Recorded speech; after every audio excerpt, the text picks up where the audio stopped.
আমি অত্যন্ত দুঃখের সাথে বলছি এই এই প্রপার্টিটার অবস্থা। এটা একটা প্রথমত এটা একটা হেরিটেজ প্রপার্টি। এটা অনেক একটা পুরনো একটা দৃষ্টিনন্দন চট্টগ্রামের একটা ঐতিহাসিক প্রপার্টিটা, এবং এটার মেইনটেনেন্সের অভাবে এটার আসলে স্ট্রাকচারাল অনেকগুলো ইস্যু হয়ে গেছে। আমি যেটা চোখে দেখলাম, একেবারে যেটা চোখে পড়ছে সেটা বলছি, স্ট্রাকচারাল ইস্যু আছে, এবং সুতরাং এই স্ট্রাকচারাল ইস্যুগুলো ইমিডিয়েটলি অ্যাড্রেস করা দরকার।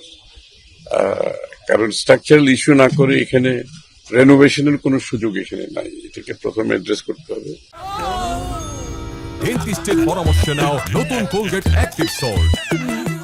এটা বাংলাদেশের স্বাধীনতার ঘোষকের এই জায়গায় মৃত্যু হয়েছে, তার জাদুঘর এখানে, তার স্মৃতি ধরে রাখার চেষ্টা হয়েছে এখানে, এবং এটার গুরুত্ব এই জন্য আরো বেশি। একদিকে হচ্ছে এটা একটি হেরিটেজ প্রপার্টি, এটা আমাদের ধরে রাখা দরকার। আমাদের দেশের খুব বেশি হেরিটেজ প্রপার্টি দেশে কিন্তু নাই, যেগুলো আছে এগুলো আমাদের মেনটেন করে ধরে রাখা দরকার। তার উপরে আরো গুরুত্ব হচ্ছে এখানে বাংলাদেশের স্বাধীনতার ঘোষকের মৃত্যু এখানে হয়েছে, তাকে এখানে হত্যা করা হয়েছে, এবং তার স্মৃতি এখানে বিজড়িত বাংলাদেশের সকল মানুষের হৃদয়ে একটা আবেগ এর ব্যাপার আছে। এই জায়গার একটা গাম্ভীর্যের ব্যাপার আছে, এই জায়গার একটা দৃষ্টিনন্দন অবস্থান আমাদের সৃষ্টি করার বিষয় আছে।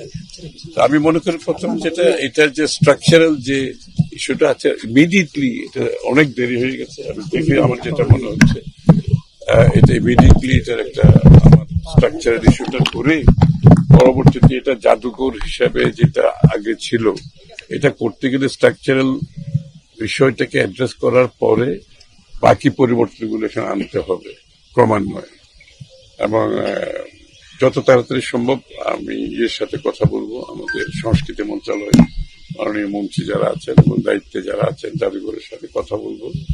এটার একটা ইমিডিয়েট একটা স্টেপ নেওয়া দরকার, এবং স্ট্রাকচার ইস্যুটা অ্যাড্রেস করে জাদুঘরের যে বিষয়গুলো আছে এগুলো আমাদেরকে সঠিকভাবে আবার এটাকে পুনঃস্থাপন করতে হবে, যার মাধ্যমে এখানে তো অনেক ভিজিটার অলরেডি ছিল, এটা বন্ধ করে দেওয়া হয়েছে কারণ এটা ভিজিটার আসার মতো অবস্থা নেই।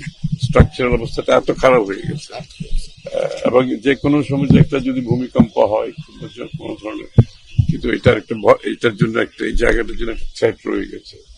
তো এটার একদিকে হচ্ছে এটা একটা আমাদের হেরিটেজ প্রপার্টি, স্বাধীনতার ঘোষকের এখানে মৃত্যুবরণ করেছেন, এই স্মৃতি অম্লান বাংলাদেশের মানুষের জন্য, আগামী ইতিহাসের জন্য ধরে রাখতে হবে আমাদের।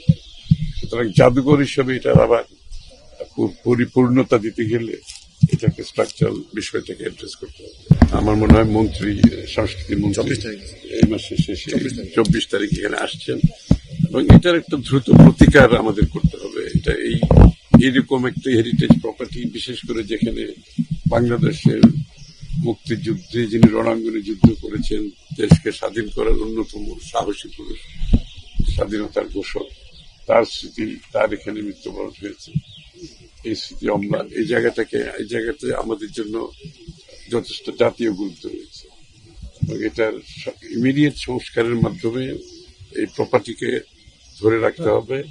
জাদুঘরকে আমাদের তার সঠিক পরিপূর্ণতা দিতে হবে, যাতে করে আমাদের দুটো কাজে আমরা একসাথে করতে পারি। বললাম তো, এটার প্রতি কোনো গুরুত্বই দেওয়া হয়নি। যেভাবে স্বাধীনতার অনেক কিছু আমরা দেখতে পাচ্ছি, যাদের সত্যিকার অর্থে যারা স্বাধীনতার যুদ্ধে সম্মুখভাবে যুদ্ধ করেছে, স্বাধীনতার ঘোষণা দিয়েছে, স্বাধীনতার যুদ্ধ কিন্তু অনেকের তো মূল্যায়ন হয়নি।